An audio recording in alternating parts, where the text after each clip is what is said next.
Morning, Logan. Just shooting a quick video before I get up and get ready to go to church this morning. This is it. This is my home. I got the boys and the girls.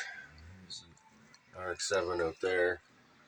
Dreamcatcher door. My linen closet. Actual closet. Dresser. And bed, clearly. So I don't know how that's gonna focus, but we're just gonna put that there. So now I can take the time to try to show you who I am, I guess, and that was kind of the guise of all these videos. There's not much here. I'm a parent before anything else. I make all of my decisions and do everything to make sure that what I do benefits others, for one. And obviously, I have to take care of me, but I've learned to care not so much about my life, but to make my decisions for the generations ahead. What I do with my life affects the life that you're gonna have. It affects the life your children are gonna have. But just a quick Cole's notes. I graduated high school with pretty well honors. I did really well. I was always smart when I was a kid. Still smart now, but we'll get there. So I graduated high school basically with honors. I left French immersion to pursue more sciences. Did physics, chemistry, calculus. Basically prepared for university on paper, and then last minute, it was life was changing for me, and I decided to go to college instead. I wanted to work with my hands. I wanted to be more like my old man. He was a mechanic for the military. So long story short, my mom knocked up my dad when she was in town in Sudbury to go to school to be a nurse. He was bagging groceries, just part-time job. So he joined the military and learned, took responsibility. I can truly say I'm a bastard. I was at their wedding. Government paid for it. Long story short, back to high school. It was 2003, the year that I graduated, that he passed away. And that's what changed my trajectory, as I said in the previous video. Now, by the time I was in high school, I could really see that post-secondary education was really just really expensive job training, and it's now been proven that basically the secondary education is basically a business nowadays.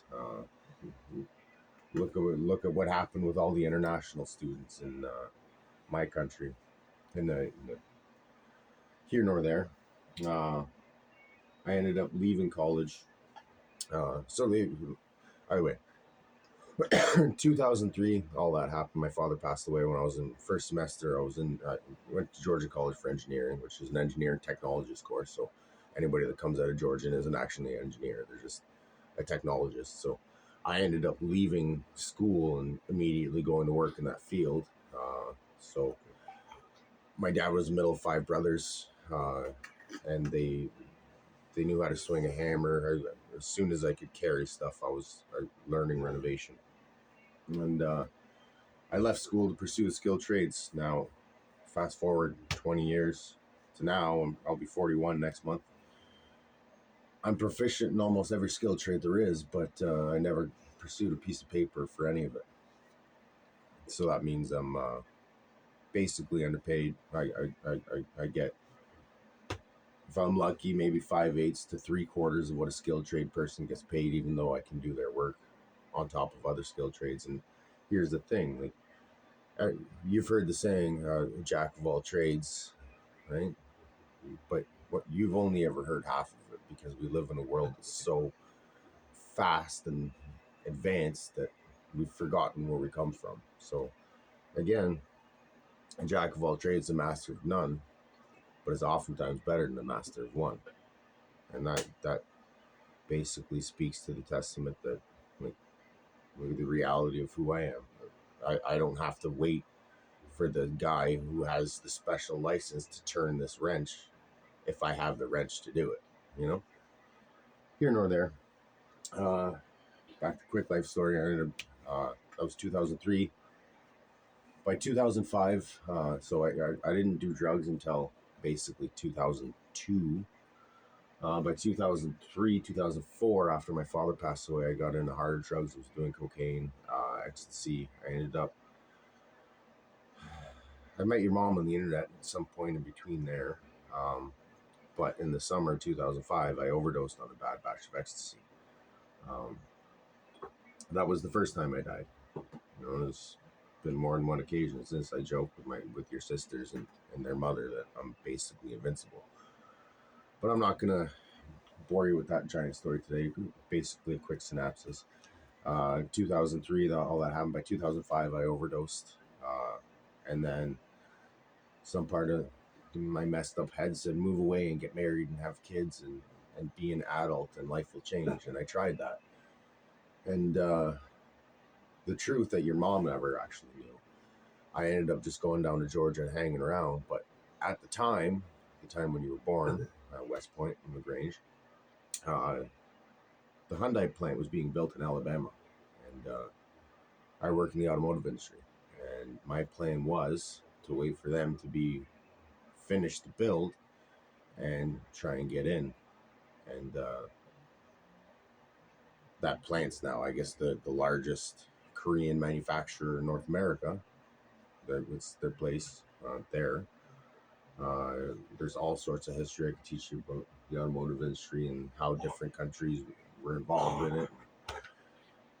Really, for me to tell you that story, we'd really have to get into the industrial military complex. We'd have to get into a whole lot more than what this video is about. So either way, 2005 overdosed. 2006, I was down there. I married your mom. 2007, you came around. By 2008, I was back up here and it was over. And I knew probably a year before it was over. It's just I didn't have the strength to do it. And by the time I ended up figuring it out, I met the mother of your half sisters, and your mom seemed to believe that I left her for her. Like, I guess she didn't really put into the perspective that after she put me in jail with lies, I couldn't build a life on the foundation of mistruth, of lies, I guess, you know. Took me a long time to figure it out. Either way, like I'm 40 years old and I still don't know everything. I firmly believe if you don't learn something every day, you might as well die. And so back to the quick chronological. 2007, 2008, it was up here. 2010 was when your first sister came. That was Tyler. 11 was Ryan. 13 was Evan. And then by 14, 15, I started drinking because after fighting court processes for close to a decade at that point, I knew that your mom had won and there was nothing I could do.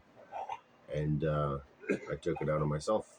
I dissolved everything that I had built in my entire life, walked away with nothing.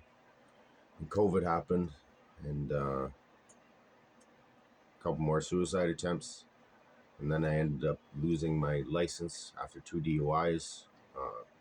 One of them should have killed me. I basically flipped a car so hard that I went over a fence but underneath the power lines and barrel rolled multiple times on top of flipping multiple times, got out of the car like nothing happened. No damage.